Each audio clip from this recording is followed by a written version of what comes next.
കർക്കിടകത്തിൽ 10 വെയിൽ. ഇതെൻ്റെ അമ്മ പറഞ്ഞു കേട്ടിട്ടുള്ള ഒരു വർത്തമാനമാണ് കേട്ടോ. എന്നാൽ നമ്മുടെ മഴ സങ്കല്പങ്ങളെല്ലാം കാറ്റിൽ പറത്തിക്കൊണ്ടാണ് ഇപ്പോൾ കുറച്ച് വർഷങ്ങളായി ഓരോ മഴക്കാലവും കടന്നു പോകുന്നത് അല്ലേ. ആദ്യ മഴയ്ക്ക് തന്നെ നാട് മൊത്തം വെള്ളത്തിലാവുന്നു. അടുത്ത മഴയ്ക്ക് വീടിനകത്തും വെള്ളം കയറി തുടങ്ങും. നമ്മുടെ നാട്ടിൻപുറങ്ങളിൽ എത്രയെത്ര കുളങ്ങളും തോടുകളും കിണറുകളുമൊക്കെ ഉണ്ടായിരുന്നു. ഇന്ന് അവയെല്ലാം അപ്രത്യക്ഷമായിരിക്കുന്നു. തോടുകൾ ഉണ്ടായിരുന്ന സ്ഥാനത്ത് ഒക്കെ റോഡുകളായി. ഈ റോഡുകളും ബഹുനില കെട്ടിടങ്ങളും എല്ലാം തന്നെ നമ്മുടെ നാട്ടിലെ വികസനങ്ങളാണല്ലേ. ഈ വികസനങ്ങളാകട്ടെ നമ്മുടെ നാടിൻ്റെ നന്മയ്ക്കും നാട്ടുകാരുടെ ഉന്നമനത്തിനുമൊക്കെ അത്യന്താപേക്ഷിതവുമാണ്. അതിൽ യാതൊരു തർക്കവുമില്ല. എന്നാൽ നമ്മുടെ നിലനിൽപ്പ് ഭദ്രമല്ലാതെയുള്ള ഇത്തരം വികസനങ്ങൾ നമുക്ക് ഗുണം ചെയ്യുമോ? അല്ലെങ്കിൽ അതൊരു ശാശ്വത വികസനമായിരിക്കുമോ?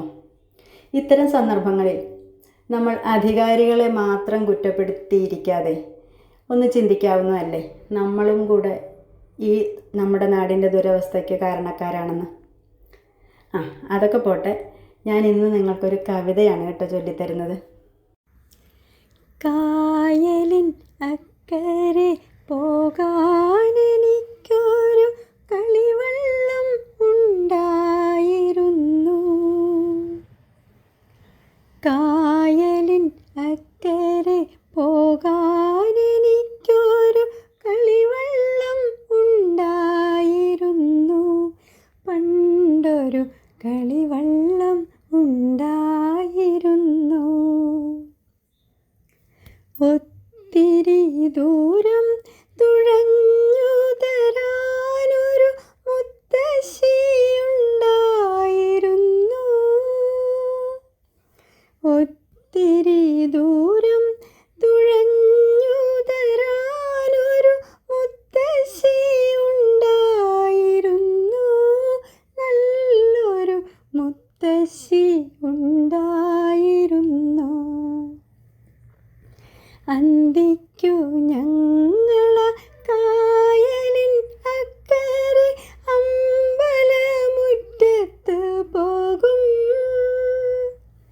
അന്തിക്കു ഞങ്ങള കായലിൻ അക്കരെ അമ്പലമുറ്റത്ത് പോകും. കളിവള്ളം തുഴയും കഥകൾ പറയും.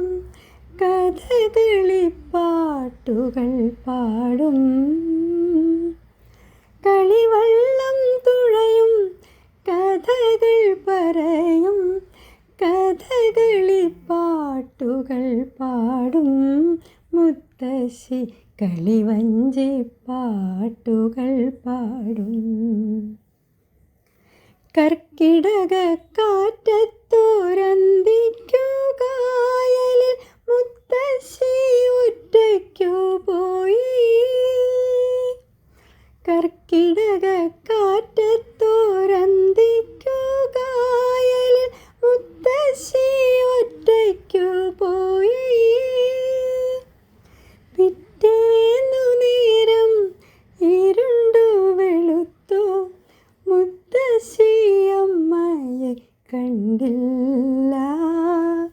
മുത്തശ്ശി അമ്മയെ കണ്ടില്ല. പിറ്റേന്നു നേരം ഇരുണ്ടു വെളുത്തു. മുത്തശ്ശി അമ്മയെ കണ്ടില്ല. മുത്തശ്ശി അമ്മയെ കണ്ടില്ല. ഒത്തിരി നേരം കരഞ്ഞു പറഞ്ഞു ഞാൻ, മുത്തശ്ശി അമ്മേ പോകല്ലേ. ഒത്തിരി നേരം കരഞ്ഞു പറഞ്ഞു ഞാൻ, മുത്തശ്ശി അമ്മേ പോകല്ലേ. അമ്പലക്കായലിൽ വള്ളം കിടന്നു. പമ്പി നടന്നു പങ്കായം. പമ്പി നടന്നു പങ്കായം. അമ്പലക്കായലിൽ വള്ളം കിടന്നു. പമ്പി നടന്നു പങ്കായം പമ്പി നടന്നു പങ്കായം. പ്രിയമുള്ളവരെ, അനശ്വര കവി വയലാർ രാമവർമ്മയുടെ കായലിനക്കരെ എന്ന കവിതയാണ് ഞാനിപ്പോൾ നിങ്ങളെ ചൊല്ലിക്കേൾപ്പിച്ചത്. ഇത് കേട്ടിട്ട് നിങ്ങളുടെ ആരുടെയെങ്കിലും കണ്ണുകൾ നനഞ്ഞോ? എൻ്റേത് ചെറുതായൊന്ന്.